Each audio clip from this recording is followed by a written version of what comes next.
President గారు మీ డబ్బు ఇందులో ఎంత ఉందో కూడా మనకు తెలియదండి. మీ పాకెట్లోనే అక్కడే అక్కడే పాట పెట్టానండి. ఆయన ఈ డబ్బు తీసుకుంటే మా అన్నయ్య వార్డ్ నెంబర్ నామినేషన్ కానీ తీసుకుంటాడు, మా అన్నయ్య అక్కడే ఆగిపోతాడు అనుకున్నానండి.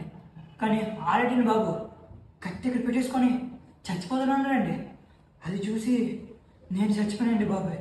అమ్మ ఈ డబ్బు నాకు వద్దు. మా అన్నయ్య చేస్తుంటే చాలా గర్వంగా ఉందండి. ఆ వాడి కోసం ఎంత చేశాడండి, అలాంటి వాడి కోసం నేను ఎంత చేయాలండి? చేస్తాను చేసేస్తాను.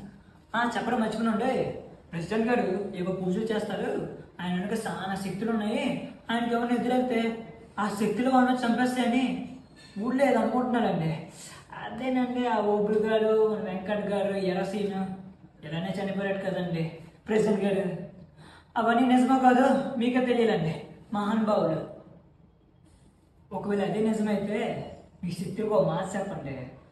కుమార్ బాబుకి చిట్టుబాబు అని తమ్ముడు ఉన్నాడు, ఆడిని ముట్టుకోవాలంటే ఈ చిట్టుబాబు గుండెకి దాటి వెళ్ళాలని చెప్పండి. దాటి వెళ్ళలేడు అనుకోండి చెప్పండి. రే నేను చెప్పిన ప్రెసిడెంట్ గారు మొత్తం వినిపించింది, మీరు కొట్టండి. వస్తానండి ప్రెసిడెంట్ గారు.